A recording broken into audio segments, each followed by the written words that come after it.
apellidos. Sí. Ahora sí están grabando, pues. Entonces vamos a dar iniciado la sesión.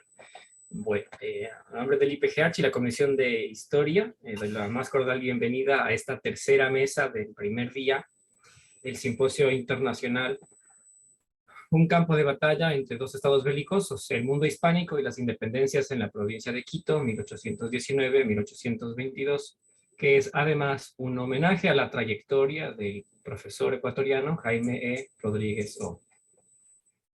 Vamos a empezar esta mesa de la tarde con la intervención de Juan Cordero Íñiguez. Juan Cordero es doctor en Historia por la Universidad de Cuenca y la Universidad Pablo de Olavide y tiene una especialización en Historia de América por la Universidad Complutense de Madrid. Fue docente en las universidades de Cuenca y de la SUAY y primer rector de esta última. Ha sido ministro de Educación y Cultura. Es director de honor de la Academia Nacional de Historia del Ecuador y cronista vitalicio de Cuenca. También es director del Centro Cultural Cordero, Museo de las Culturas Aborígenes, Archivo Histórico y Biblioteca. Ha publicado numerosas obras de historia, de las que destacamos Cuenca y el 10 de agosto de 1809 y en 12 volúmenes Historia de Cuenca y su región. Doctor Cordero, por favor, prosigue. Muy bien, pues. Muchas gracias por la presentación. Un saludo a todos los participantes de este evento y a quienes nos ven y nos oyen. Realmente estamos cerrando ya esta celebración del bicentenario en el año 2022. Así es que queremos saludar a todo el Ecuador desde mi posición de Cuenca como historiador de una provincia que también tiene que hacer oír su voz en el contexto de la historia nacional. Se me ha dicho que hable sobre las vinculaciones de Guayaquil y Cuenca. Yo brevemente quiero decir que hubo largas e importantes vinculaciones durante la época colonial. Quiero destacar solamente que en mi libro, que se llama Cuenca y el 10 de agosto de 1809, hice referencia a una serie de documentos que presentó Cuenca sobre la colaboración que mantuvo con Guayaquil, especialmente cuando hubo problemas por las invasiones, por las amenazas de los piratas. De tal manera que Cuenca y Guayaquil, por ser ciudades bastante cercanas, han estado estrechamente vinculadas. Y yo creo que hay que tratar de que se las vincule más y más. En mis estudios últimos he visto que el primer gobernador republicano, Tomás de Heres, y el segundo, se han preocupado de que haya una buena vía de Cuenca a Guayaquil. Pues ahora seguimos con esa misma preocupación y ojalá pues todos los ecuatorianos impulsemos una vía más rápida, más amplia, que nos una mejor con Guayaquil. Con esta introducción pues quiero decir que llegado el proceso de independencia, Guayaquil y Cuenca se unieron inicialmente para luchar contra la revolución del 10 de agosto de 1809. Cucalón, el gobernador de Guayaquil, y Aymerich, el gobernador de Cuenca, prepararon un ejército para ir a luchar contra la Junta Suprema de Gobierno y llegaron a constituir un ejército de casi 1.800 personas que fueron ascendiendo por la sierra. Guayaquil apoyó notablemente con armas, pero como sabemos todos, hubo cambios políticos. La primera junta cedió el poder nuevamente al conde Ruiz de Castilla, quien traicionó los ideales de los revolucionarios y les mandó a apresar. Pero en el 10 de agosto de 1809 me gusta destacar a mí a dos personalidades. Una, la de Francisco Calderón, que estaba al frente de las cajas reales y que se negó a entregar el dinero para este ejército. Y el otro es Fernando Salazar y Piedra. Y yo destaco que este es el primer héroe que muere por los ideales de libertad, porque cuando fue apresado en Cuenca fue enviado luego a Guayaquil, de Guayaquil a Quito, y en el trayecto fue apedreado por los realistas. Esto a comienzos del año 1810. Y recordemos que la muerte de los patriotas en las cárceles de Quito el 2 de agosto de ese año fue, por lo tanto, posterior, y debemos pues decir que a pesar de que Cuenca oficialmente fue realista con su gobernador y su obispo, hubo personas que ya dieron su vida por la libertad, y entre ellos Fernando Salazar y Piedra. Bueno, a mí me interesa mucho entrar más bien en el lapso que va desde 1812 hasta 1822. Recordemos que en 1812 terminaron ya los combates entre realistas y patriotas, lamentablemente con la derrota de Francisco Calderón cerca de Ibarra y con la condena a muerte de él el 4 de diciembre de 1812. Retornaron plenamente los poderes españoles a seguir dirigiendo la vida económica, política y en general de todo el país hasta 1820. Sin embargo, en este lapso en que también retornó el despotismo a España, porque se desconoció la Constitución de Cádiz al retornar el rey Fernando VII, hubo nuevamente pues esa misma intención de seguir explotando a las colonias y seguir disponiendo de ellas como si fuesen algo de propiedad de España. El año 1811 y 1812 son importantes también para Cuenca porque la Real Audiencia de Quito trasladó su sede a nuestra ciudad, porque Quito no tenía un ambiente muy propicio para trabajar. Y el presidente de la audiencia, Joaquín de Molina y Zuleta, despachó desde Cuenca los años 1811 y 1812. Y quiero destacar este nombre de Joaquín Molina y Zuleta, porque fue él que tuvo una visión clarísima de que lo que ocurría en Quito era algo ya de iniciación de un proceso que iba a terminar con la independencia. Tuvo una mentalidad tan clara y comentó tanto en sus cartas que nadie puede discutirlo. Alguien dice el 10 de agosto de 1809 no fue sino un respaldo a Fernando VII, pero no. Fue, según su visión, tuvo ya una intención de caminar hacia una liberación total. Lo que mejor dejó en Cuenca Joaquín Molina y Zuleta es un puente grande, muy bien hecho, de piedra, el puente del Vado, que duró hasta 1950 y que lamentablemente ahí se destruyó con una gran creciente. Pero también yo quiero recordar que en ese lapso es sumamente importante para Cuenca el nombramiento del obispo de la ciudad. Cuenca, como saben todos, pues, le ganó a Guayaquil en una disputa legítima ser la segunda sede de un obispado.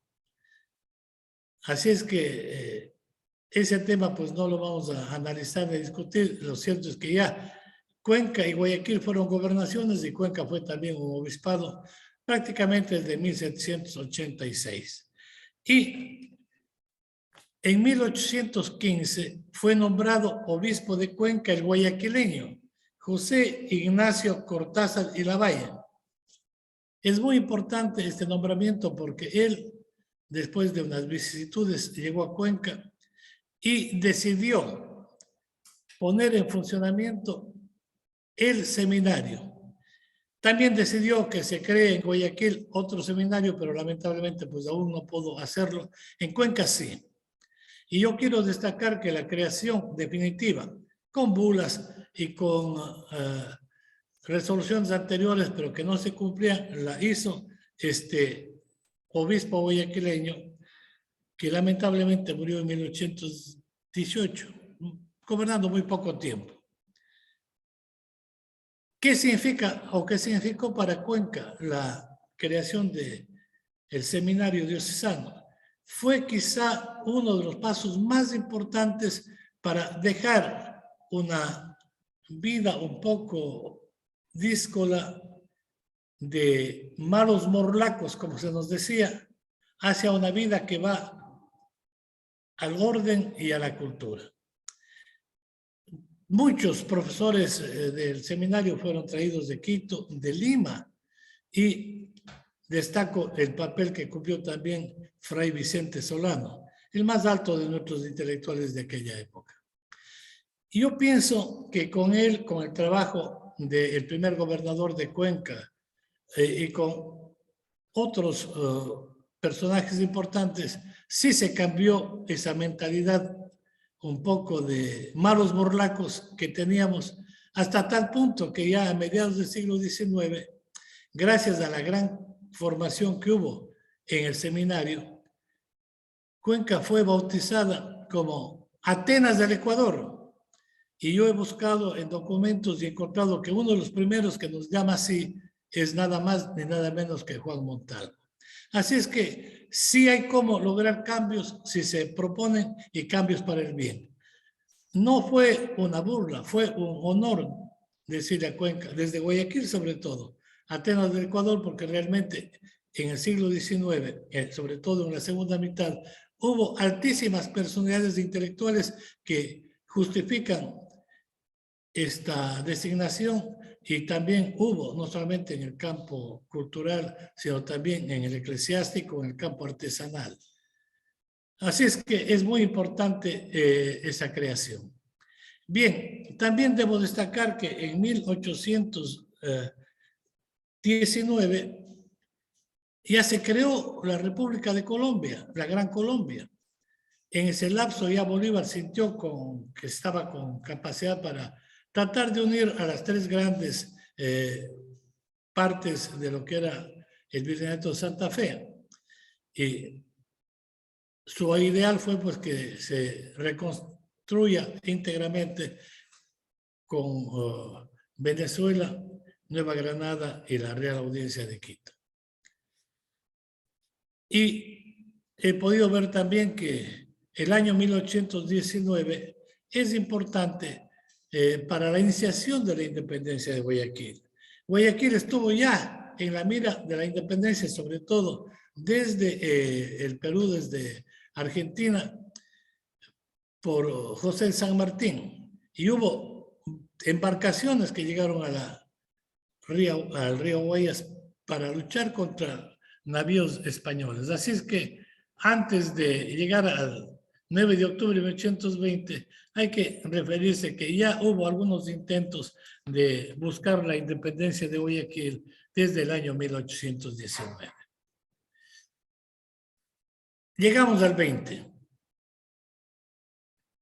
En Guayaquil, con gran inteligencia, con gran habilidad, pudieron preparar lo que sería el movimiento del 9 de octubre de 1820.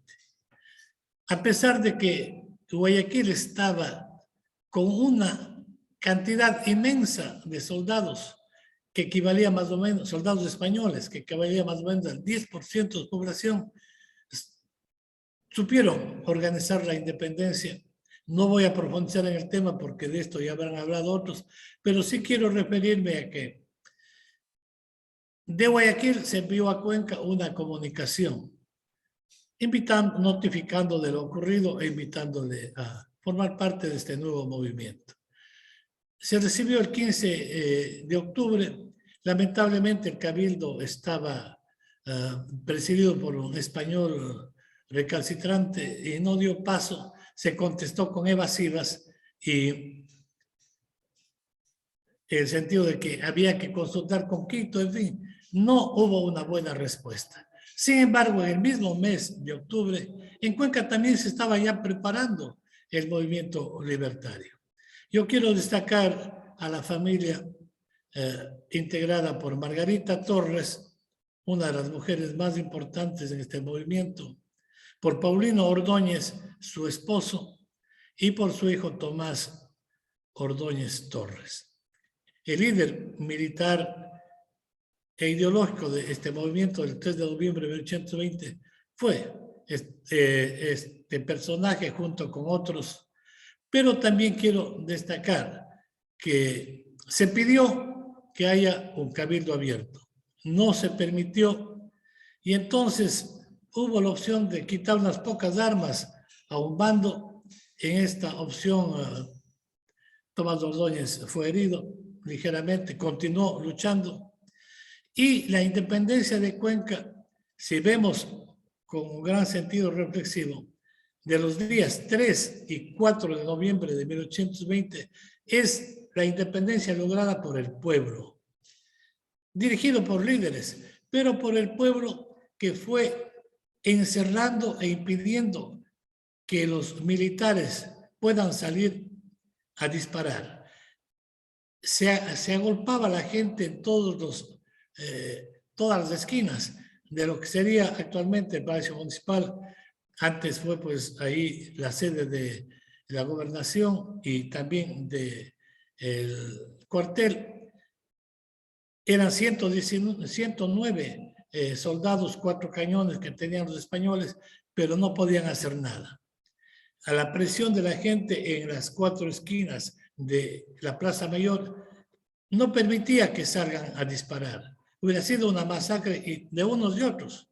Así es que se proclamó la independencia de Cuenca posiblemente en la Plaza de San Sebastián, una proclama verbal que no ha dejado un documento. Hubo curas que arengaron muy bien a la población y Tomás Ordóñez, de tal manera que iba creciendo el número de personas, hombres y mujeres, que con lo que tenían en sus manos, en sus casas, armas, herramientas, impidieron que salgan los españoles. Doctor Cordero, un máximo total de 5 minutos más. Perdón, bueno, muchas gracias. Al no lograr el objetivo el 3, se movilizaron hacia un barrio del norte a esperar el refuerzo que llegó el 4 con el párroco de Chuquipata, Javier Loyola. Y el 4, pues, abandonaron las tropas, los españoles, se entregó el poder a los cuencanos, liderados políticamente por José María Vázquez de Novoa. Después de todos los festejos y celebraciones, se convocó a una asamblea constituyente y Cuenca, el 15 de noviembre de 1820, aprobó la Constitución de la República de Cuenca, que solo duró 35 días, pero que permitió establecer ya un régimen democrático republicano alternativo con los poderes legislativo, ejecutivo y judicial, con una fuerza militar, con un conjunto de asesores. Es importante esta aprobación de la Constitución en la que en el primer artículo se dice que procurará la unión con las otras partes de la audiencia y lamentablemente pues el 20 de diciembre de 1820 el ejército improvisado de los patriotas cuencanos fue derrocado por el ejército español, que ya había luchado contra las fuerzas de Sucre y habían triunfado ya en Huachi, pero no nos explicamos por qué, en vez de ir a Guayaquil a terminar con la corrupción, se enrumbó a Cuenca y luchó contra los cuencanos y retomó el poder. 1821 fue un año crítico de enorme sufrimiento, de gran explotación de el gobierno español, hasta que el 21 de febrero de 1822 obtenemos nuestra liberación definitiva con la presencia de Antonio José de Sucre, quien se reunió en el camino ya con Santa Cruz, una dirigente de las fuerzas peruanas. Nosotros hemos propuesto que el municipio declare día de recordación cívica el 21 de febrero, porque realmente ahí obtuvimos nuestra definitiva libertad. Ahí se nombró gobernador a Tomás de Heres, ahí se exaltó a Gaspar Sangurima y se creó la escuela o maestranza, muy importante para la enseñanza de las artes y de los oficios. Ahí se creó una Corte de Justicia con jurisdicción nacional, de tal manera que fue muy importante ese arribo. Y en 50 días que permaneció Sucre en Cuenca, preparó sobre todo a su ejército con un último y gran sacrificio de Cuenca, que fue reconocido por Sucre al despedirse el 11 de abril. Entonces, en Cuenca se les dio uniformes, en Cuenca se les curó a los enfermos, en Cuenca se alimentó a 2,000 personas. Y es muy bonito el hecho de que una panadera, Susana Bobadilla, haya ofrecido gratuitamente dar pan para una semana para todos los soldados españoles, soldados patriotas. No podemos ir más allá, pero lo que quiero decir para cerrar es que algunos guayaquileños que perdieron en Huachi se refugiaron en Cuenca. Y los cuencanos que perdieron en Verde Loma se refugiaron en Guayaquil y fueron a apoyar a las fuerzas liberadoras. Todos sabemos que desde Cuenca se ascendió hasta llegar a las faldas de Pichincha, donde triunfó Sucre, pero no puedo dejar de terminar mi intervención sin decir que realmente fue heroica la actitud de Abdón Calderón Garaycoa.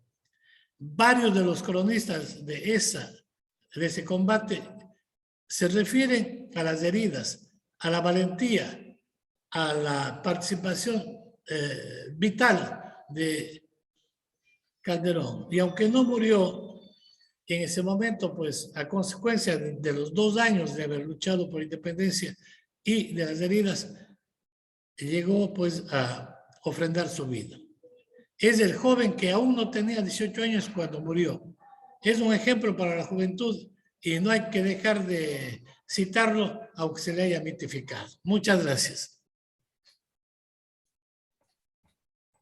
Muchísimas gracias, doctor Crucero, por su intervención y contextualización sobre el sur del actual Ecuador, la región de Cuenca. Vamos a dar paso entonces a la intervención de la doctora Ana Luz Borrero. La doctora Ana Luz Borrero es profesora investigadora de la Universidad de Cuenca, directora de la Cátedra Abierta de Historia de Cuenca y su región, licenciada en Historia y Geografía y doctora en Ciencias de la Educación por la Universidad de Cuenca. Doctora en Historia por la Universidad Andina Simón Bolívar y especialista en Historia de América Latina por la Universidad Pablo de Olavide, entre otras acreditaciones. Miembro numerario de la Academia Nacional de Historia, se especializa en la historia regional, la migración y la población. Estudia las independencias y la cultura política en el siglo XIX, así como la historia urbana y regional en los siglos XIX y XX. Doctora Borrero, tiene la palabra. Muchísimas gracias. Quiero agradecer a Ahmed, también, por supuesto, al IPGH, sección Ecuador, y a todos a ustedes un saludo muy cordial. Quisiera compartir pantalla, por favor, ¿cómo ya? Estamos ahí.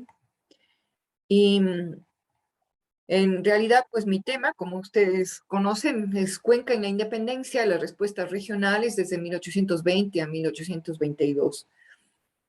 Esta ponencia se inscribe dentro de la línea de la historia y la nueva historia de la cultura política propuesta por Jaime Rodríguez Ordóñez, mi profesor, mi director de tesis y a quien tengo muchísima estima y le honro en su formación y dedicación para la historia y, por supuesto, y la producción enorme que tiene para la historia de la independencia y de las independencias y las revoluciones hispánicas y, por supuesto, los aportes para el Ecuador. En esta ponencia voy a tratar sobre todo los temas que de algo ya escuchamos. Escuchamos a Juan Cordero, también mi profesor en la universidad, que tocó ya los temas de Cuenca, un poco también de las relaciones de Cuenca con la región de Guayaquil. En este proceso de análisis de la política, de la cultura política en el periodo, voy a analizar no tanto lo que sucedió a raíz de la creación de las juntas de Quito desde 1809 en adelante en Cuenca, sino más bien lo que sucede ya en 1820 en la región de Cuenca. También quiero insistir en que Cuenca se convierte en un excelente ejemplo regional del uso de conceptos innovadores como soberanía, autonomía, representación, elecciones, ciudadanía, entre otros, a partir de las Cortes de Cádiz y la Constitución de Cádiz desde 1810 en adelante, en realidad. Así también como la introducción de los nuevos conceptos federativos y republicanos.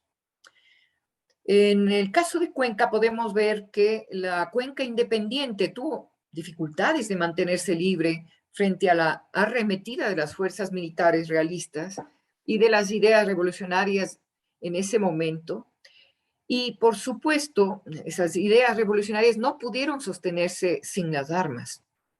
Por lo tanto, tal como lo dijo el doctor Juan Cordero, la independencia definitiva de Cuenca se consigue con la presencia del general Sucre y su ejército libertador en Cuenca, considerada Cuenca, la región, como un sitio estratégico para continuar con la guerra de liberación de Quito. Obviamente, Cuenca también intentó armar un pequeño ejército, comprar armas y defenderse, pero era muy difícil frente al poderío de la fuerza militar, la experiencia y, por supuesto, el tema estratégico de recursos en ese momento. La independencia se logra entonces sin batalla y por la presencia de la fuerza militar. Sin batalla alguna, con la presencia de la División Unida del Sur, el 21 de febrero de 1822, Cuenca será declarada independiente. Por lo tanto, el territorio de la región de la gobernación de Cuenca va a formar parte del Distrito del Sur de la Gran Colombia, conocido como el Departamento de la Azuay, el más grande y amplio en el territorio de lo que sería actualmente el Ecuador. Desde allí se alista Sucre, como ya escuchamos, para su campaña definitiva, en la que Cuenca obviamente tuvo una participación importantísima en cuanto a hombres, armas, recursos. En el tema de la historia de la cultura política, el enfoque en que quiero dedicar unos minutos, en el que quiero mantenerme, ¿no? Los eventos como el 10 de agosto de 1809, el 9 de octubre o el 3 de noviembre y la batalla de Pichincha forman parte de un proceso de transformación política que permiten entender el camino hacia la modernidad política que comparte un ideario hispanoamericano, un ideario de la revolución liberal plasmada en la Constitución de Cádiz de 1812. Y la clave interpretativa entonces sería entender ese proceso como parte de las revoluciones hispánicas. Es a partir de esos procesos cuando se constituirán las nuevas repúblicas y estados, naciones hispanoamericanas, y sobre estos cambios históricos, puntualmente estamos siguiendo la línea de la que ya se empezó a hablar en la mañana, desde Benson hasta Rodríguez, y por supuesto citando a muchísima de la obra de Rodríguez, que no sería el momento preciso para hacerlo, pero desde su principal publicación de las independencias de la América Española. También en esta línea vemos coincidencias con François Xavier Guerra y coinciden obviamente en la creación de un modelo político interpretativo desde la visión de la cultura política, con una propuesta metodológica clara que conocemos los que seguimos esta línea y que ha sido considerado como un importante modelo político para entender desde la visión de Mónica Quijada. Cuenca y su región en el contexto hispanoamericano y atlántico es así como debe ser vista, no separada, no como una pequeña región autonómica, cerrada, sin ninguna interrelación con el resto. Entonces, en esta ponencia tratamos de ver a esa cuenca vinculada con el resto, incluso pues con todos los procesos que se están dando desde 1808 en adelante y por supuesto antes, en este periodo, el periodo de las revoluciones hispánicas. Y conocemos muy bien que tanto Cuenca como Guayaquil respondieron de una manera parecida en 1809 y también van a manejar un discurso muy similar en 1820. Guayaquil en octubre, el 9 de octubre, y Cuenca a partir del 3 de noviembre de 1820. Estos movimientos, y sobre todo el caso de Cuenca, va a tener un eco muy grande en la región de la Sierra, en otros pueblos, Azogues, Lojas, Aruma, Riobamba, Latacunga, etc. También es importantísimo entender que todos estos procesos, tal como se hablaba en la mañana con la ponencia de Tatiana, por ejemplo, se desarrollan dentro de una propuesta de control, manejo, gestión territorial, gestión política de los cabildos y de los municipios. Es importante señalar entonces que el Cabildo Civil, el Ayuntamiento Constitucional de Cuenca, fue sin duda una de las instituciones protagónicas de este periodo, un lugar de escenificación y de ejercicio de los derechos, de las nuevas libertades y, por supuesto, la expresión de las propuestas que vienen desde el ideario liberal y desde la propuesta, pues ya posteriormente, podríamos decir, revolucionaria, insurgente. El cabildo en el siglo XIX, tal como lo decía Ayala Mora en un trabajo, uno de los pocos que hay sobre las municipalidades, el municipio como elemento sustancial para entender el Estado, es un instrumento de expresión de los intereses locales, eso es obvio, pero también obviamente, también se decía en la mañana, pues lo decía el doctor Mayhuasca, a partir del año de 1861 se organiza, ¿no? Se organiza la función, etcétera, etcétera, ya en el Estado ecuatoriano.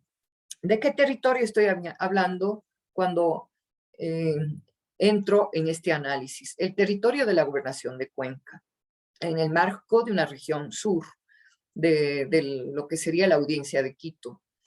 Hacia el norte, pues ya sabemos, está Quito, está Popayán, hacia el sur, lo más alejado y muy cercano al territorio de lo que es hoy el propio Perú o parte del propio Perú, la región del corregimiento de Loja, la gobernación de Cuenca y vecina de Guayaquil, con la que mantiene muchísimos vínculos. También hay que considerar que la región de Cuenca estaba muy vinculada comercialmente con el norte peruano y con Lima, y en particular a través de la circulación de las textiles producidas en Cuenca, tocuyos, por ejemplo, textiles de algodón, y con el comercio de los bienes de Castilla desde Lima hacia Cuenca. Y también tenemos que considerar desde la perspectiva ya de estrategias de control de territorio, en el caso de la propia presencia de una independencia de un sector del territorio de Quito, vista por ejemplo, el presidente de Quito, en el caso de Cuenca independiente, se rompe la circulación, el comercio, los correos y por supuesto toda la relación con el propio Perú por tierra, ¿no? Si ya estaba rota de la comunicación por la vía del Pacífico, por la vía del mar, marítima, también se rompe y es indispensable para los españoles romper con la independencia de Cuenca para continuar con las relaciones comerciales con el sur, es decir, con el norte del Perú y con la propia Lima. Para entender un poco, aquí está un mapa que he tomado de National Geographic, no es nada del otro mundo, pero en la que vemos el territorio del que estoy hablando, ¿no? La Gran Colombia, el sur, la zona de Ecuador, y por supuesto sus relaciones y la cercanía con el territorio del que estoy hablando. Entonces, Cuenca, capital de gobernación, Cuenca, capital de la audiencia, desde los 12 al 16, sede de un obispado, y luego capital departamental, ¿no? Según la división territorial de la República de Colombia, ¿no? Con las provincias de Cuenca, de Loja y Jaén de Bracamoros. Es para entender todo el territorio que se supone se estaba manejando, controlando desde Cuenca. Por otro lado, hay que considerar que Cuenca y en el territorio de Cuenca se difundió enormemente las propuestas de liberalismo de Cádiz.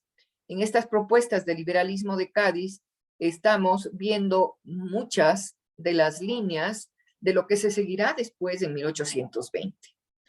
Primera cosa, en Cuenca hubo una amplísima participación de la población en los procesos de elección de representantes a los ayuntamientos, a las diputaciones provinciales. Y por supuesto, también se conoció, como en todo el territorio, la derogación de la Constitución, y luego volvió a vivir la etapa de la Constitución, del retorno de la Constitución, el trienio liberal, una parte de él al menos, en 1820, y por supuesto cuando Cuenca crea un gobierno independiente, una provincia libre que se federará con las vecinas, ¿no es cierto? También había vivido ya el proceso cercanamente de las nombraciones, la nominación, perdón, de representantes para diputaciones provinciales, por ejemplo, y también se habían constituido nuevamente los ayuntamientos constitucionales. Esto significa que Cuenca estaba empapada de todos los principios, los idearios, la visión de la actividad política local, las negociaciones políticas los entramados políticos que tenían que darse y que existieron para la creación, por ejemplo, de ayuntamientos constitucionales interétnicos, para mantener la presencia de representantes dentro de los organismos de elección, etc. Con esto decía que se nombra a un representante, por ejemplo, el diputado, en 1820 será José María de Landa y Ramírez, un personaje importante de la iglesia y también en ese momento, no sé si ostentaba ya el cargo de rector del seminario mayor. También es importantísimo el tema de las competencias de los ayuntamientos constitucionales, que dejan un legado y una fuerza política que es conocido en la región. Y también sabemos la presencia y los actores políticos, los indígenas, en el tema de los ayuntamientos y el control del poder local. Por otro lado, pues como volviendo al tema, ¿no? Que en 1820 se había vuelto a la Constitución de Cádiz en el periodo del trienio liberal, las acciones de Guayaquil y Cuenca están enmarcadas dentro de este proceso. Borrero, alrededor de 5 minutos. Muchas gracias. Ante lo que sucede en Guayaquil y Cuenca se entera de lo que está pasando y además está relacionada constantemente con lo que está sucediendo en Guayaquil, Cuenca va a actuar. ¿Y cómo va a actuar? Al ser invitado por los patriotas y los complotados de Guayaquil, Cuenca decide actuar. Aquí conocemos muy bien que en el 3 de noviembre vamos a ver las acciones de las que ya habló Juan, entonces me voy a quedar más bien un poco más, ¿qué diría? Más resumida en esas temáticas. Voy a dejar ese resumen, pero sí en cambiar un poquito la visión que nos había dado Juan respecto a que el ideólogo político era Tomás Ordóñez. Por el contrario, el ideólogo político de todo esto que estaba sucediendo en Cuenca es el alcalde de segundo voto, el alcalde constitucional de segundo voto, José María Vázquez de Novoa, que está vinculado con Joaquín Salazar y Lozano, aunque hay discrepancias con él, así como también con Tomás Ordóñez y con la familia Ordóñez Torres, de la que también tenemos noticias por Juan, de la presencia e importancia de Margarita Torres, por ejemplo. Cuando se quiere llamar a un cabildo ampliado, y esto sucede, también se está dando lugar a la presencia de que opine los vecinos, opine el pueblo, un cabildo ampliado que debía reunirse el 1 de noviembre y que no sucedió, pero que luego va a desencadenar en las voluntades del 3 de noviembre. Lo del 3 de noviembre que ya hemos visto, ¿no es cierto? Va a tener varios actores, Tomás Ordóñez, los curas, las arengas políticas, la presencia del pueblo y por supuesto la defensa de los militares españoles que luego pues van a quedar mermados por la fuerza del pueblo y de las armas cuencanas, que no pueden defenderse. Lo que quería mostrar aquí también que Cuenca tiene una idea de que cuando forma un estado nuevo, lo va a hacer con representación y elecciones. Es decir, para el plan de gobierno de Cuenca, para la constitución de Cuenca se va a llamar a las elecciones. Se va a llamar a unas actas, se va a hacer también unas actas de las elecciones, se va a llamar a diputados elegidos por el pueblo y van a sancionar una constitución. En esa constitución Cuenca es considerada como provincia libre que se va a federar con otras. En la Carta Constitucional vemos algunos de los elementos de los que estoy hablando, políticos, de representación, de división de poderes, de presencia de un gobierno elegido por el pueblo, etcétera, etcétera. Es decir, se supone que la presencia de el propio Vázquez de Novoa tiene que ver con esto. Cuenca invita a las poblaciones de Loja y Zaruma. El mensaje que se les da también es el de la posibilidad de un gobierno propio, soberanía, independencia, y luego esta independencia se pierde con las armas en el 20 de diciembre de 1820. El ayuntamiento entonces no va a poder mantener, si es que hablamos de que fue un movimiento de solo el ayuntamiento de Cuenca, también se unieron los gobiernos locales de Azogues y de otras poblaciones. Entonces, cuando se habla de esa cuenca que se libera, ¿no es cierto? Estamos hablando también de un territorio.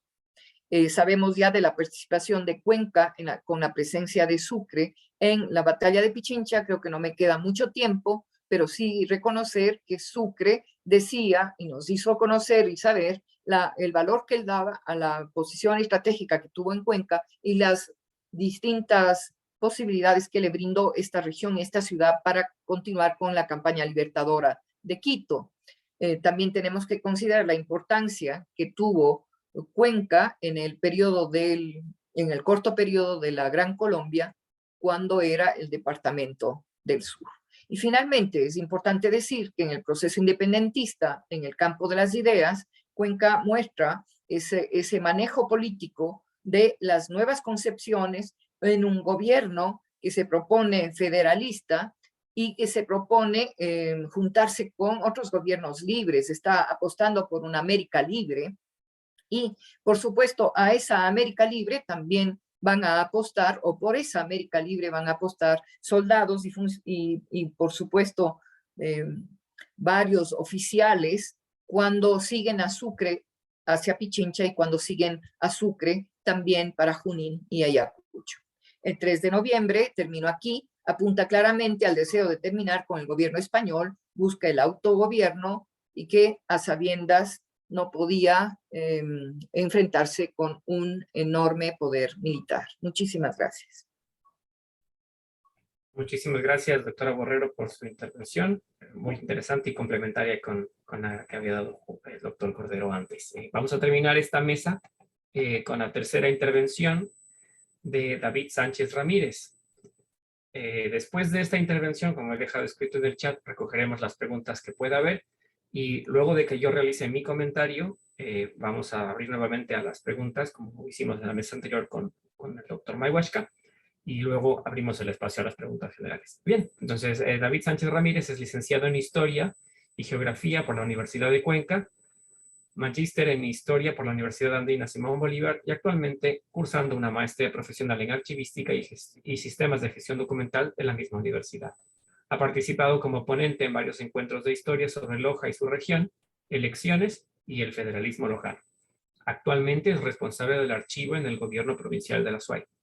Sus intereses de investigación se relacionan con temas de la nueva historia política e historia de las elecciones en el siglo XIX, así como proyectos de gestión documental sobre Loja y su región. David, tienes la palabra. Muchas gracias, Ahmed. Muy buenas tardes con todos. Un gran saludo para todos los ponentes, distinguidos historiadores, y también para el público presente. Bueno, yo también voy a permitirme realizar una brevísima exposición con unas pequeñas diapositivas. Voy a compartir pantalla. Bueno. Respecto al tema de Loja, también en este contexto de las nuevas reflexiones del Bicentenario, surge esta investigación que actualmente también estoy realizando y también forma parte de una investigación anterior que hice para la Universidad Andina Simón Bolívar sobre Loja en el contexto de la Constitución de Cádiz de 1813. Y de la misma forma, como ya lo he expresado anteriormente, la doctora Ana Luz Borrero, también se enmarca esta investigación y estas reflexiones dentro de la mirada de la nueva historia política y también circunscribiendo el caso de Loja a un contexto más amplio. Bueno, un poco para situar el espacio, tenemos que el corregimiento de Loja, a finales del siglo XVIII, estaba ubicado al sur de la audiencia de Quito, su capital fue la ciudad de Loja y subsistió desde el siglo XVI hasta el siglo XIX, como pueden ver en la imagen. En ese tiempo el corregimiento abarcaba algunos espacios que estaban bajo su jurisdicción, como Loja, Yaguatzongo, Zamora y Sarum. Este corregimiento, según un relato de Ignacio de Checa para 1766, estaba dividido en 13 doctrinas de indios, específicamente 3 al interior de la ciudad.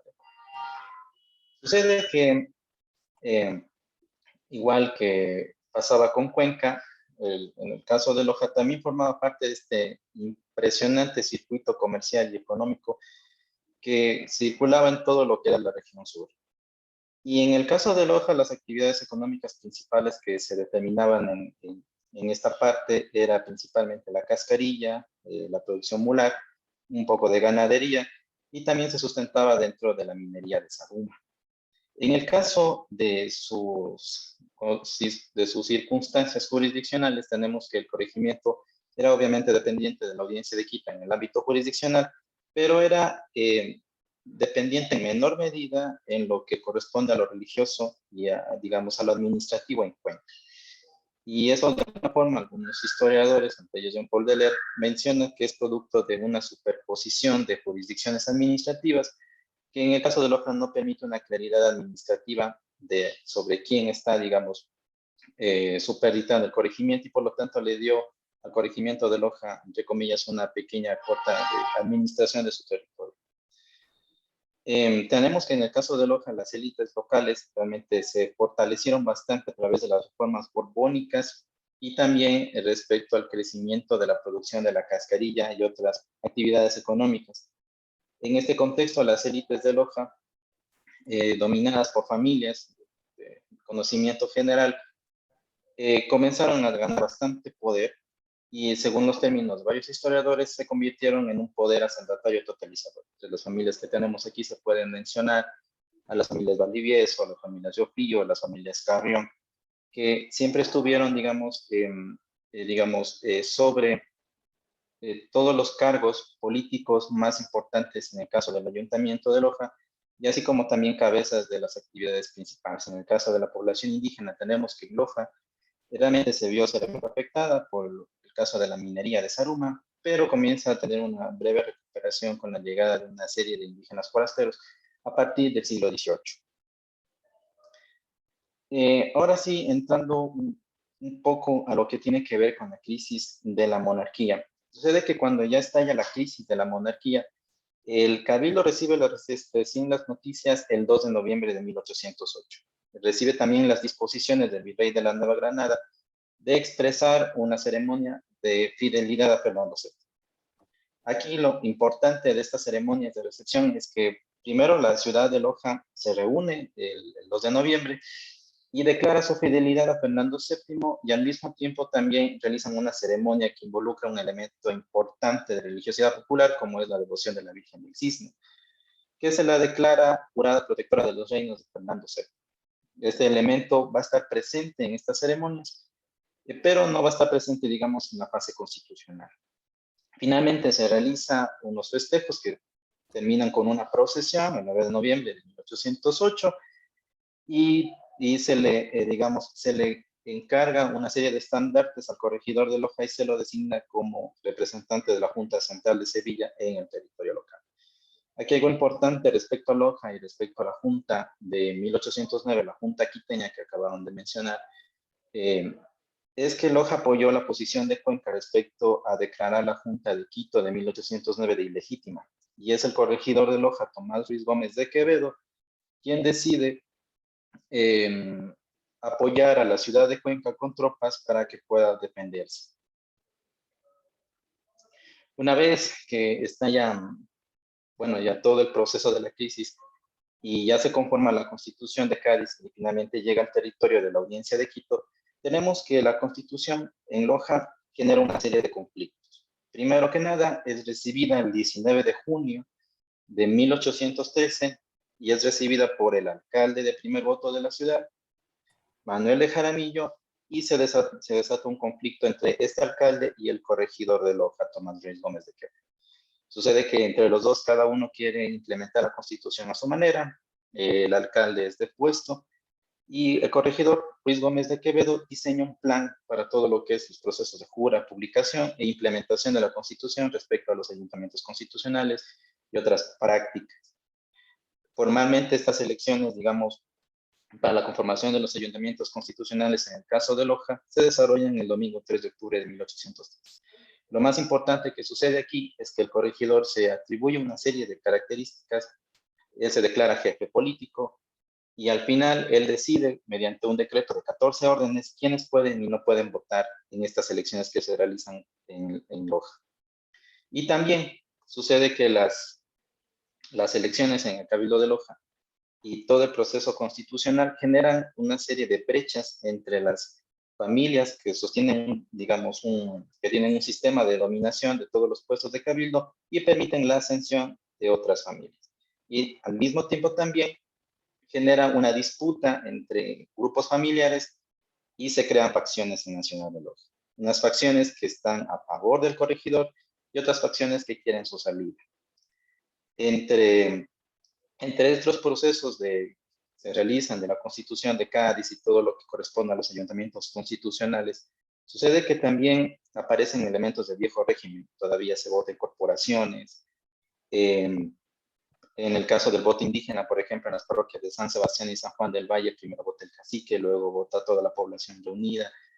Se realizan consensos respecto a quienes van a ser elegidos. Y hay una práctica bien curiosa que sucede el domingo 3 de octubre, y es que aparecen boletas escritas previamente para tratar de hacer un cálculo de los elegidos en esas fechas.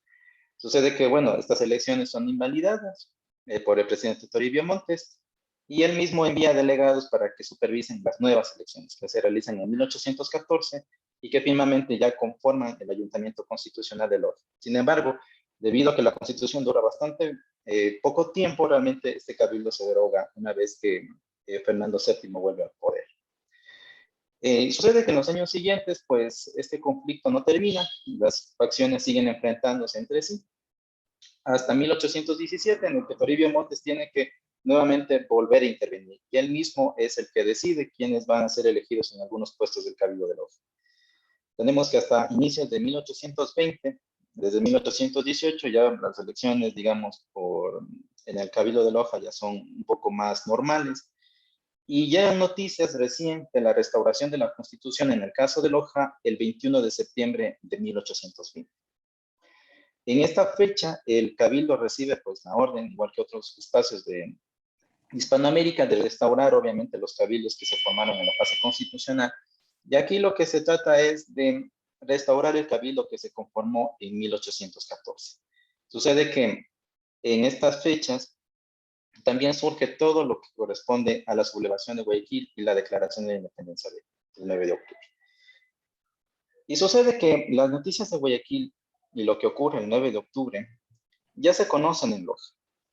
Lo que pueden ver en pantalla es un fragmento de uno de los testimonios de uno de los sobrevivientes de la sublevación de Guayaquil el 9 de octubre, en el cual se relatan todos los hechos que pasaron en esta mañana. Se relata en este caso que hubieron 4 fallecidos, y este testimonio es recogido, digamos, por un integrante del Cabildo de Zaruma en Santa Rosa.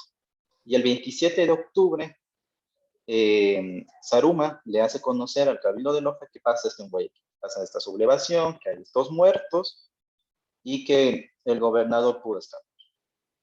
En este caso, justo el mismo día, curiosamente, el Cabildo de Loja se apresura en conformar el Ayuntamiento Constitucional. Si bien desde el 21 de septiembre ya sabían ellos de que tenían que restaurar, todavía no se habían posicionado porque muchos de ellos estaban viviendo todavía en otras partes de la provincia de Loja, perdón, en el espacio del corregimiento de Loja, como el partido de Loja, como Celica, como Cariamanga, y esos poblados están un poco lejos de la ciudad.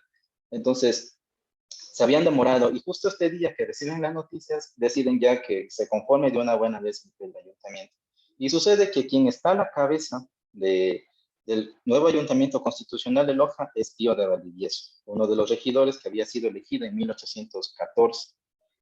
Él, de hecho, también había ganado más poder porque justamente también en los días de la independencia de Cuenca y cuando llegan las noticias a Loja, renuncia al corregidor Tomás Ruiz Gómez de Quevedo y le entrega el cabildo con todo el poder a Pío de Valdivieso. Se convierte en la persona que de alguna forma gana todo el poder y se convierte como jefe político del cabildo de Loja.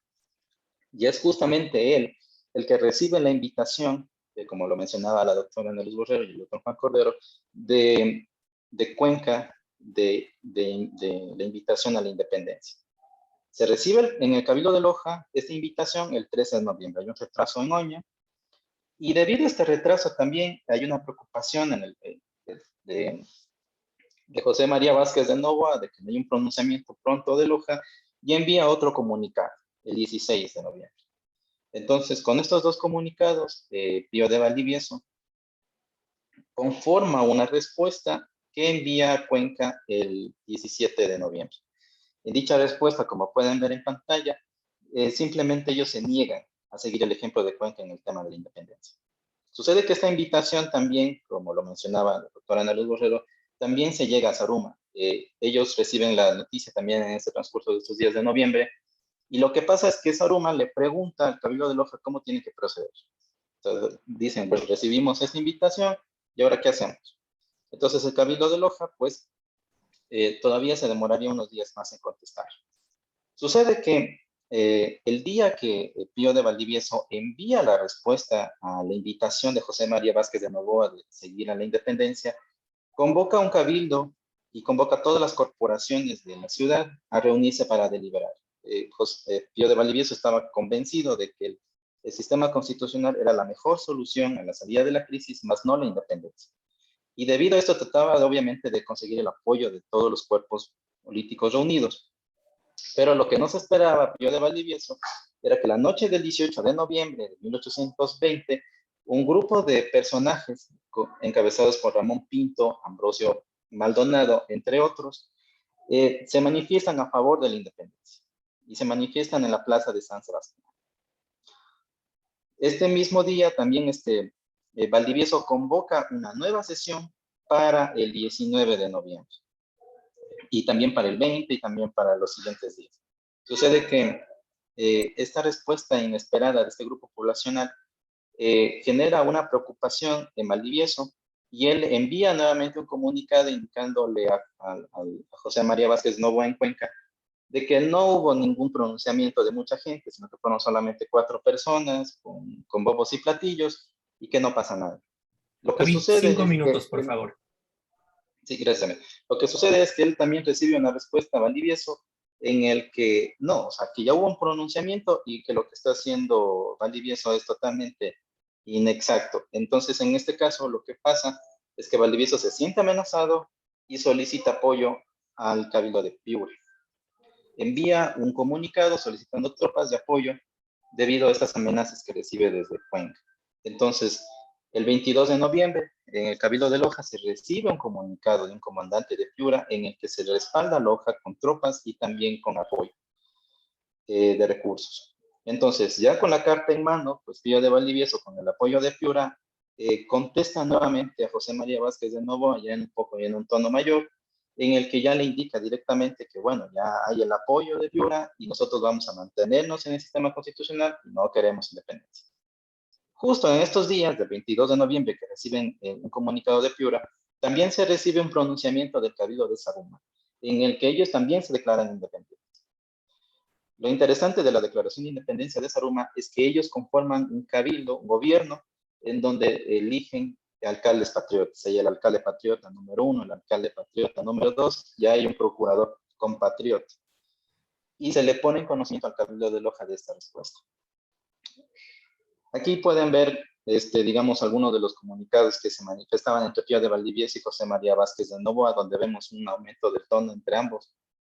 Y bueno, lo que ocurre luego es que el Cabildo de Loja le sigue respondiendo un poco a José María Vázquez de Novoa y le indica a Zaruma de que ellos han recibido ya el apoyo de Piura y que más bien sigan el ejemplo de la cabeza de la provincia.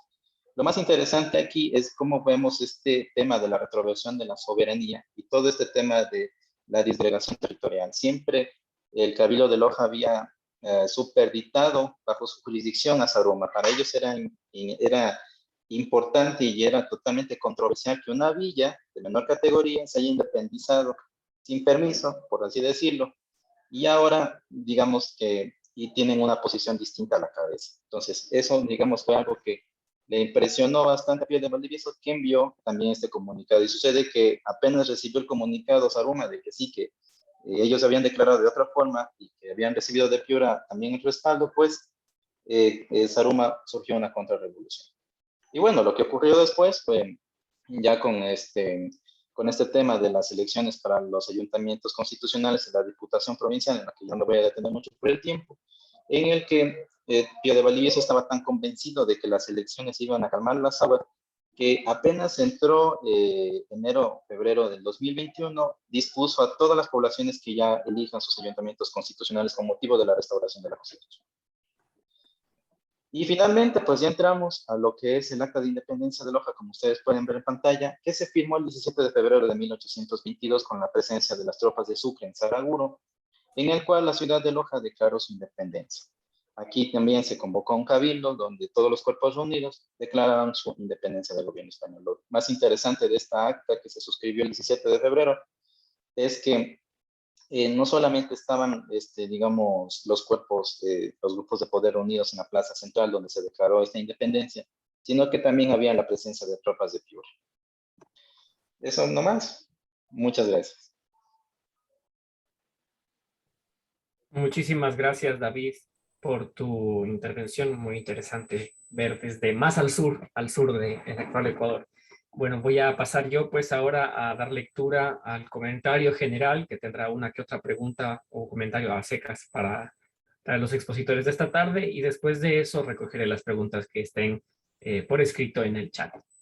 Bien, primero yo creo que podremos hablar de un eje general. Conectamos, puede verse los partidos del norte del Virreinato del Perú y del sur del Virreinato de la Nueva Granada. Es decir, hablamos de una zona comprendida vagamente entre Guayaquil, Cuenca, Loja, Tumbes y Piura. Hablamos pues de conexiones culturales por una parte, familiares y de redes clientelares por otra, y además comerciales. No hay que perder de vista que el comercio se articulaba alrededor de esas rutas comerciales entre Guayaquil, Cuenca, etcétera, la región que he mencionado, como ciudades principales, y esto lo ha visto David repetidas veces no sé, el día de hoy y en anteriores charlas también. Esta relación las hemos podido ver a través de la visión panorámica que nos ha dado Juan Cordero sobre la región y las de David que he mencionado ya. Estas mismas relaciones y conexiones son las que juegan un papel importante en la decisión de 1820, es decir, en qué camino seguir tanto Cuenca como Loja como las siguientes ciudades subalternas, de decidirse o no por un proyecto. Por lo tanto, creo que es pertinente reiterar la existencia y la persistencia de una profunda vinculación del norte del Perú y el sur de Quito. Naturalmente, también pudo tener que ver mucho la creencia de que la propuesta cuencana podría o no tener suficiente asidero para las reacciones desde Loja, por ejemplo, y al contrario de Cuenca, de que sí tenía asidero la propuesta guayaquileña y por lo tanto había que apoyarla. Entonces, enfocándome en la independencia de Guayaquil, creo que precisamente aquí vemos que esa declaración de independencia trajo a la región de Quito, de la mano de la de Riego también, ¿no? El pronunciamiento de enero de 1820, trajo de nuevo las disputas territoriales y la fragmentación, tal y como habían ocurrido en 1808 y hasta 1812-14 aproximadamente. Fue pues la decisión soberana de ruptura de Guayaquil ante la crisis política nueva y la invitación a las provincias colindantes lo que cambia el escenario. Esto genera nuevamente una suerte de vacatio regis, vacatio legis en 1820, como ya había pasado en 1808. Efectivamente, sabemos, pues, Cuenca sigue la propuesta y el modelo guayaquileño, reasumiendo para sí su soberanía parcial, en palabras de Tatiana Hidrobo municipal, como también se la conoce, y como dirán ellos, y que era el título que se puso al final para esta mesa, ven Cuenca conoce en Guayaquil a una madre protectora, ¿no? Entonces, como hemos visto en la mesa anterior, también en el caso del partido de Guayaquil, con Guayaquil y Puerto Viejo, Cuenca y Loja, con Zaruma y Loja, tiene conflictos internos. Sería interesante saber si es que acaso hubo algún tipo de conflicto interno en el partido de Cuenca en este proceso. Conocemos, insisto, el caso de Puerto Viejo y Zaruma, pero me surge a mí la duda personal de si tal vez Dele o Azogues, por ejemplo, plantearon algo distinto a lo que se estaba fraguando en la casa de los Ordóñez. Un tercer ángulo relacionado que vemos en estas ponencias es precisamente la vigencia de la Constitución de Cádiz en la región.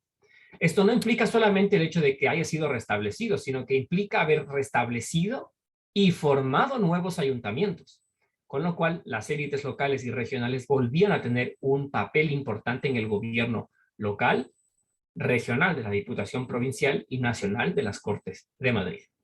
Esto nos invita pues a pensar que ellos justamente estaban cuestionando nuevamente las jerarquías existentes. La legitimidad del gobierno entonces no estaba solamente en el uso, la persistencia, sino precisamente por el restablecimiento de la Constitución y la lealtad a la nación española. Hasta el momento, por lo que hemos visto en estas mesas, sucede y sucede bastante bien en Loja y en Cuenca, en diferentes momentos y en diferentes magnitudes, por supuesto. Pero ocurrió en las ciudades grandes y en los pueblos pequeños. Era pues la forma de defender, el volver a restablecer la Constitución fue la forma para defender el territorio.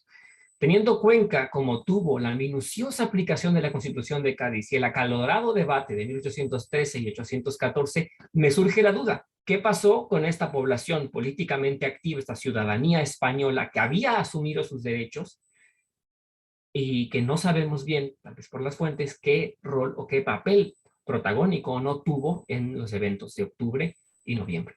El caso del partido de Loja, en cambio, es ilustrativo precisamente porque Loja toma una postura, Saruma toma otra, Celica toma otra, y es precisamente esa vinculación con el norte del Perú la que hace que al final, según mi parecer, David podrá tener otro parecer, nos podrá compartir, lo que hace que Loja al final se decante por seguir unido a la monarquía española con el apoyo del norte del Perú y no unirse a la propuesta cuencana ni guayaquileña.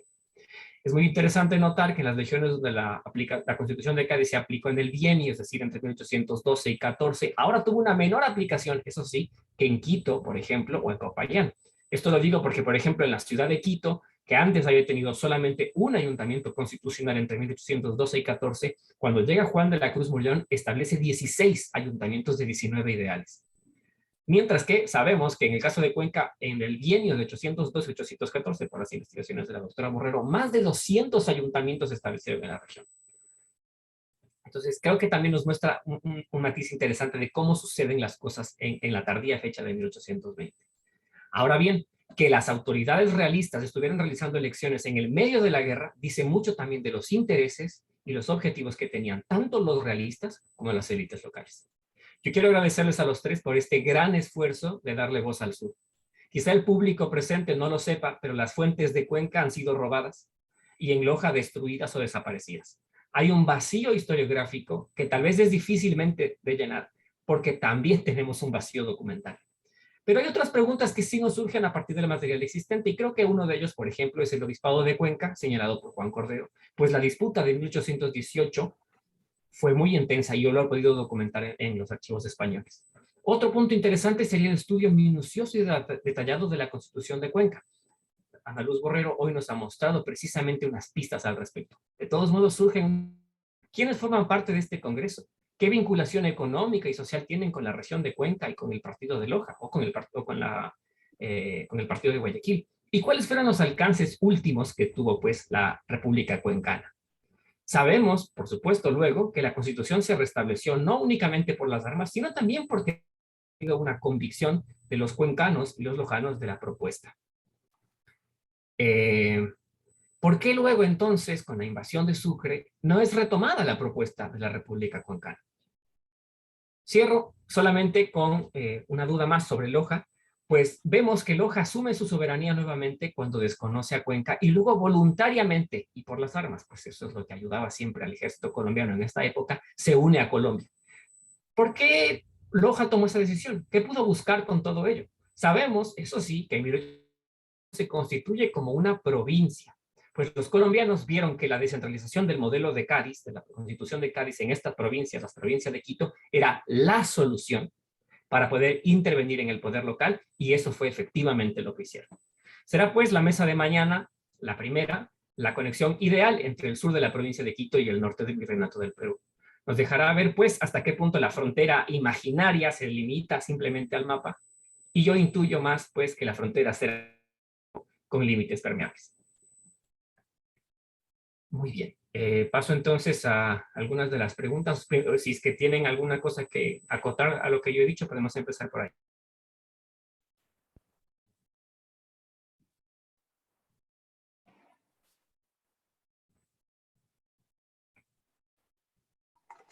Si no, mientras tanto, bueno, pueden pensarlo.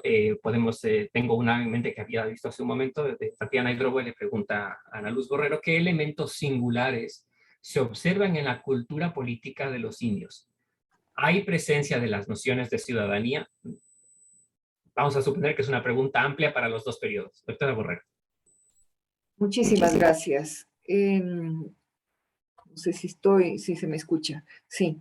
Respecto a la pregunta de Tatiana, sí, hay una clarísima respuesta de los indígenas frente a los procesos de cambio y transformación que les trae o con los que se benefician, para algunos sí, para otros no, con el que se benefician como ciudadanos de la nación española.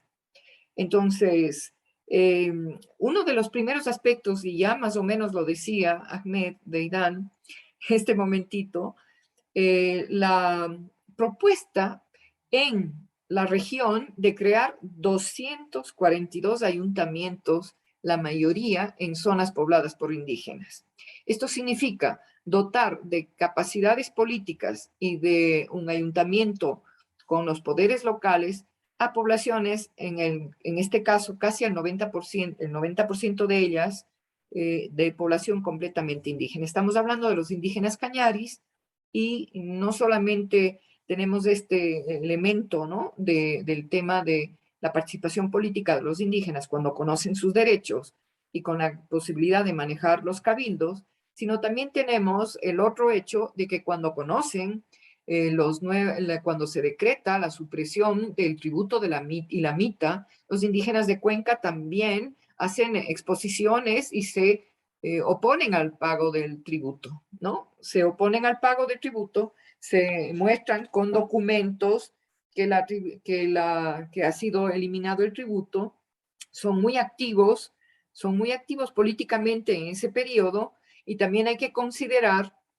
que a algunos indígenas, por ejemplo, caciques o indígenas y principales, los que tienen el poder, pequeños micropoderes, como representantes de los antiguos grupos cacicales, van a ir en contra, van a oponerse a la aplicación de la Constitución de Cádiz en sus territorios, porque, según por ejemplo lo demuestran en una propuesta que le hacen de defensa al abogado protector, y se llaman a sí mismos los indígenas del común de Gualaceo, pero en realidad no son los indígenas del común de Gualaceo. Ellos están levantando una petición en 1813 para que no les dejen fuera del poder. Y dicen, los que ahora están en el poder, los que fueron nombrados como, por ejemplo, alcaldes de los ayuntamientos, del ayuntamiento de los distintos ayuntamientos de la zona de Gualaceo, son hacendados. No somos nosotros, pero en realidad el tema es que simplemente ellos se quedaban fuera, o también decían que son los empleados de estos hacendados los que ascendieron a los cargos. Están hablando de grupos subalternos que antes no tenían ninguna representación política. Entonces, aquí viene también otra pugna, o hay ejemplos de pugna, y ese trabajo lo hace muy bien en uno de los capítulos de su libro sobre la revolución política en Quito, Jaime Rodríguez, cuando la Carta de Cádiz otorga igualdad a todos los indígenas, quita también los privilegios, y por supuesto esto va a dar lugar a que cuando retornan, por ejemplo, de la lucha contra Montúfar, junto con Aymerich, en la época de la presidencia de Zuleta, cuando retornan los caciques, que habían tenido incluso cargos y funciones altas dentro del ejército, tenemos algunos caciques que están formando parte de las tropas y que tienen un papel brillante allí, como Tenemea, por ejemplo, o Tenemara, algunos le llaman así, regresan y se encuentran con que sus cargos han sido sustituidos, y entonces van también a optar por luchar por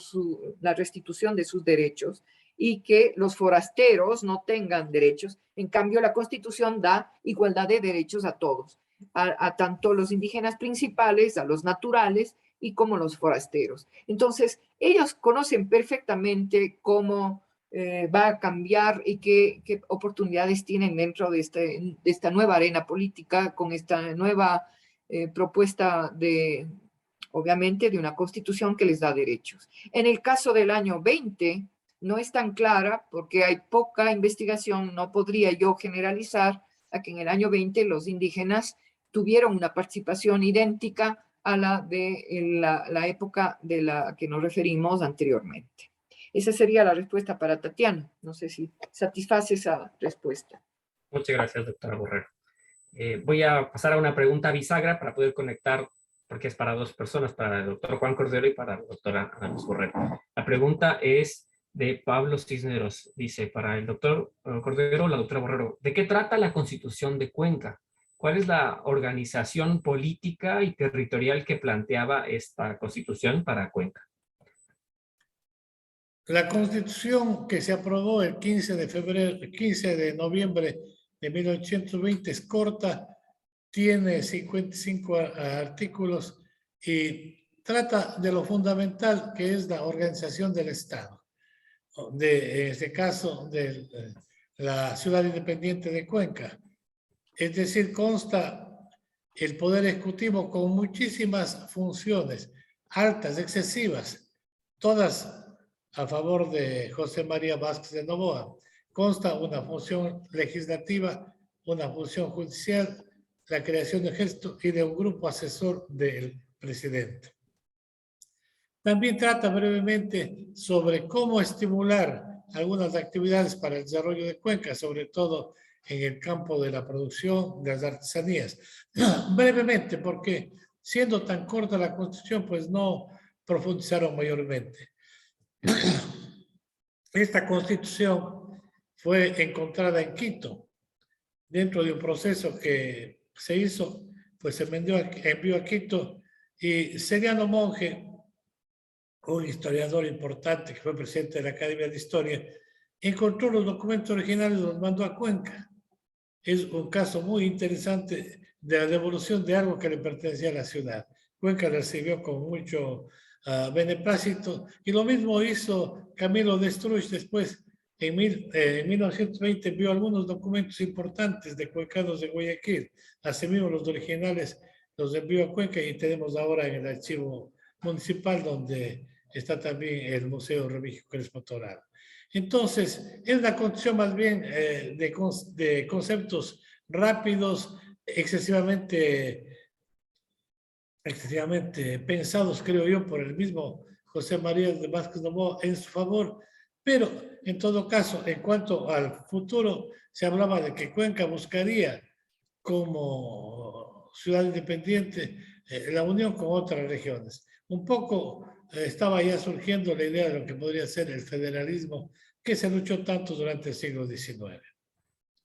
Gracias, doctor. También, No sé si... también oí otra pregunta sobre Fray Vicente Solano. Sí, bueno, si quiere podemos pasar a esa. Sí, la pregunta es el pensamiento político de Vicente Solano plasmado en varios periódicos de la época que salieron de su pluma, tuvieron alcance de lectores. Fray Vicente Solano tiene una importancia enorme en Cuenca. Él es el que publicó el primer periódico de Cuenca, El Eco de la Suay. El primer libro que se editó en Cuenca también se hizo, es de una obra religiosa de él sobre la predestinación. Pero a mí lo que me interesa es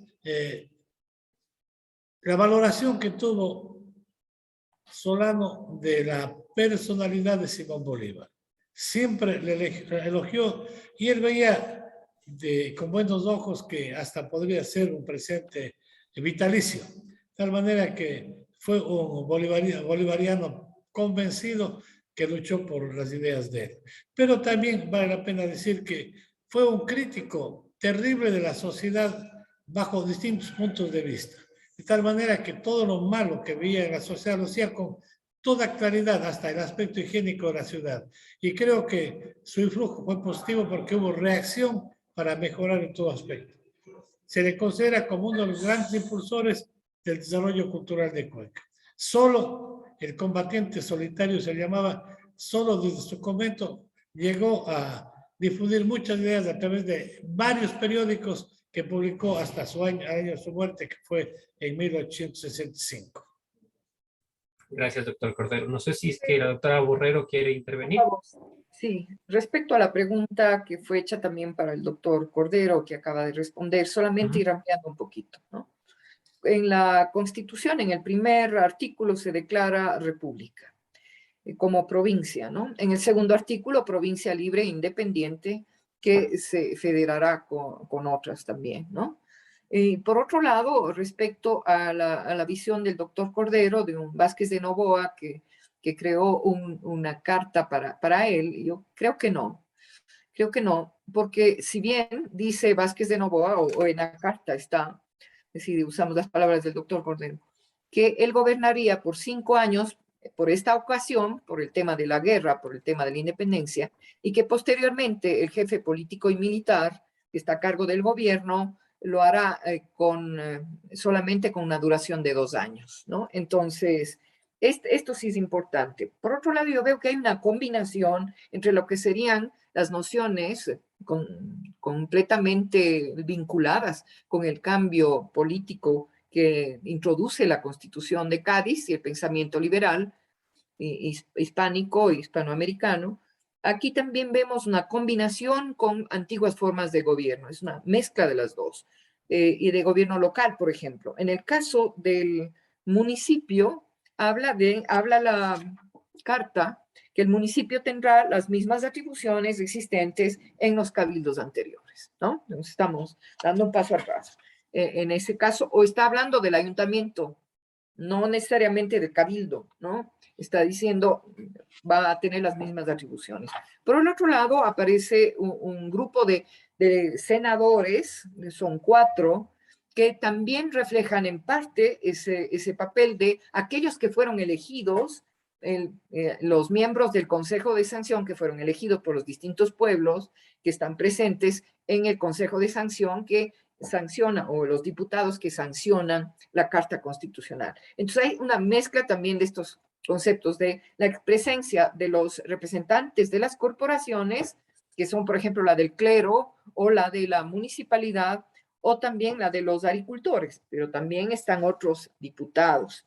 En el momento en que un diputado no puede asumir, es sustituido con otro que muestra que tiene el interés de participar como miembro de ese gobierno. Entonces, hay varias visiones que podríamos leer a través del análisis más profundo de la Carta de Cuenca. Por otro lado, el cargo que propone para sí mismo, pues, si seguimos con lo de Juan, el doctor José María Vázquez de Noboa es parecido al de un capitán general, ¿no? Entonces, está diciendo, ¿no? Parecido al de capitán general.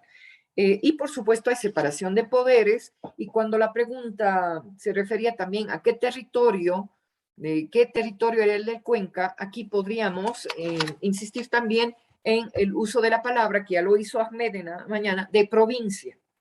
Es decir, ¿qué sector de todo lo que sería la gobernación de Cuenca, que también incluía el corregimiento de Loja? No, sería de lo que después llamaríamos la provincia de Cuenca, es decir, actual Azuay y Cañar y parte de Morona, Santiago.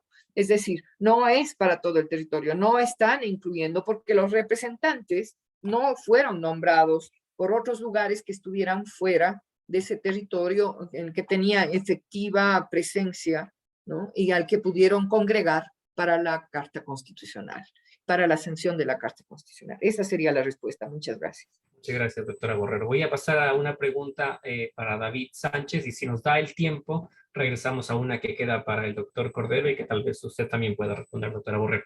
Me enfoco entonces en la de David Sánchez. Javier Poveda pregunta, quería saber hasta qué punto ingresó el pensamiento liberal en Loja. El estatus ambiguo de Loja durante la monarquía hispánica podría haber influenciado en que Loja tenga un intercambio de conocimientos entre varios lugares, lo que hasta cierto punto podría haber apoyado a las ideas de la independencia. Es una duda. Chévere, muchas gracias por la pregunta. Pues algo importante que ocurre en Loja es que el tema de noticias oficiales que llegan a la ciudad realmente se ve totalmente como una parte que pasa en Loja, porque una de las principales circunstancias que pasan en el corregimiento son la llegada de noticias a través de rumores y a través de los ecos que ocurren en otros lugares. Sucedía ya en la Constitución de Cádiz, que no llegaba a Loja hasta junio de 1813, y en otros lugares ya había llegado más pronto.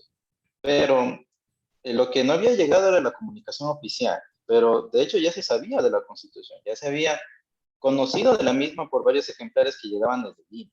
Y eso tiene que ver también con estos circuitos comerciales que se manejaban en toda esta región. Y también por el hecho de que hay también una serie de alianzas familiares de los grupos locales en Loja que también se establecieron en Cuenca, Piura, y que supongo que Elizabeth Hernández nos hablará un poco más adelante. Y ya se conocía a través de eso. Había mucha comunicación entre estas familias y entre, digamos, entre primos, hermanos que habían en otras localidades. Entonces ya se conformaban respuestas en este sentido. Por ese lado, por ejemplo, se puede suponer que sí, ya llegaron principios liberales a la ciudad, que digamos fue adoptado no necesariamente por los grupos más dominantes de la ciudad de Loja, como las familias que acabé de mencionar, como los Carrión, los Valdivieso, sino por otras familias totalmente invisibles en el escenario político, como el grupo que surgió del 18 de noviembre, como está Ramón Pinto, hay también otra presencia de otro señor que se llama José María Peña, José Picoita, Manuel Zambrano. Entonces son personajes que, por ejemplo, no estuvieron en el escenario político del Cabildo, no estuvieron tampoco, no forman parte de estas familias pudientes que encabezaron las actividades económicas, y son ellos los que toman estas posiciones. Entonces, yo pienso que sí, es verdad que hay mucha comunicación, hay muchos rumores, se sabe de las noticias de Guayaquil antes de la llegada de la independencia de Cuenca, se sabe de todo. O sea, es un espacio bastante, digamos, movible en ese sentido y no hay fronteras en este caso fijas. O sea, inclusive los comunicados con Piura son más rápidos en este sentido que los comunicados con Cuenca en algunas ocasiones. Muy bien, David. Aprovecho y te hago una pregunta que también hizo Pata bien, y con eso vamos. Les pido a los tres, esto sí, que sea muy, muy breve, porque tenemos 4 minutos, que serán 3 realmente, para esta respuesta que tiene que ver con la ciencia en la región. Es decir, llegó la ciencia dieciochesca, la de Carlos III, la de Carlos IV a la región de Loja. ¿Qué sabemos de la ciencia en Loja, por ejemplo? Rápidamente. Pues sí, sucede que justamente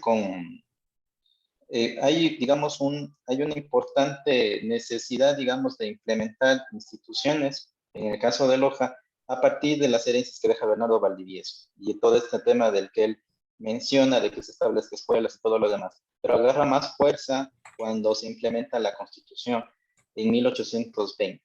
Y justamente en este contexto de conflicto de Guayaquil, hay muchas fuentes que indican la contratación de docentes, o la vinculación de los mismos, inclusive hasta las materias que se van a implementar en algunas de las ciudades, en algunos de los anejos más lejanos de la ciudad de Loja.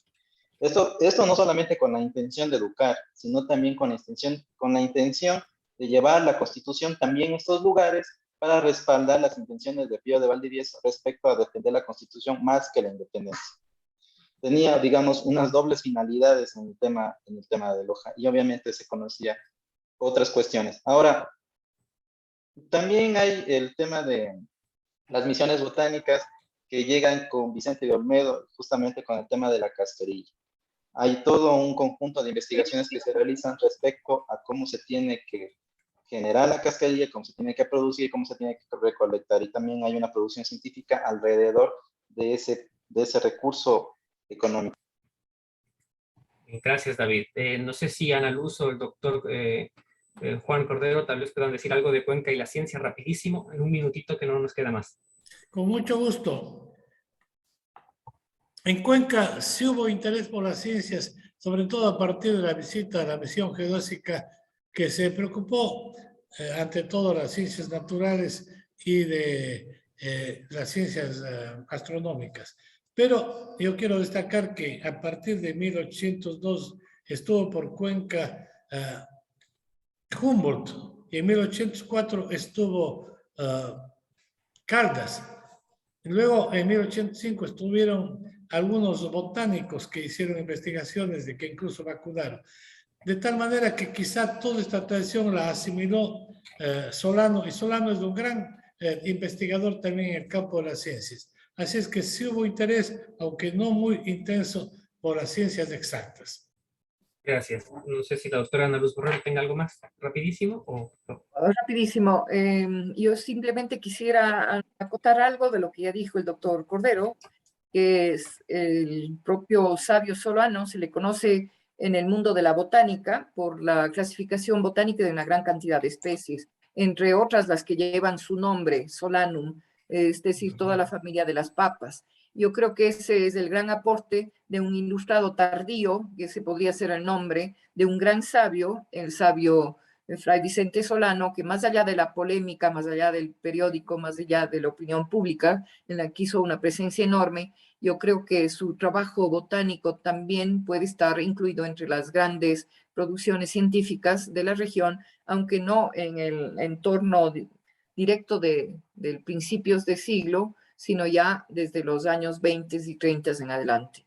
Esa sería el final Muchísimas de gracias. esta conversación. Es preciso porque justamente como vemos la ciencia dieciochesca del Imperio Español, a veces la tomamos como que no hubiera existido y cuando los análisis, cuando vemos en las fuentes y los historiadores que están trabajando la ciencia y la botánica, vemos que hay muchísimo más, que queda mucho por descubrir. Quiero agradecerles a Juan, a Ana Luz y a David por sus intervenciones precisas, esta mesa muy interesante con la que cerramos el primer día de este simposio de 2 días sobre las independencias en la presidencia de Quito y homenaje a Jaime Rodríguez. Les invito cordialmente el día de mañana, a partir de las 9 de la mañana, a la mesa cuarta, titulada Retumba la libertad guayaquileña de Piura a Buenos Aires, posturas y respuestas, en que participarán Mariano Aramburu de la Universidad de Buenos Aires, Elizabeth Hernández de la Universidad de Piura, Campus Lima, y Susana Aldana de la Pontificia Universidad Católica del Perú. Sin más, pues hasta mañana. Muchísimas gracias. Muchas gracias. Una buena tarde. Gracias.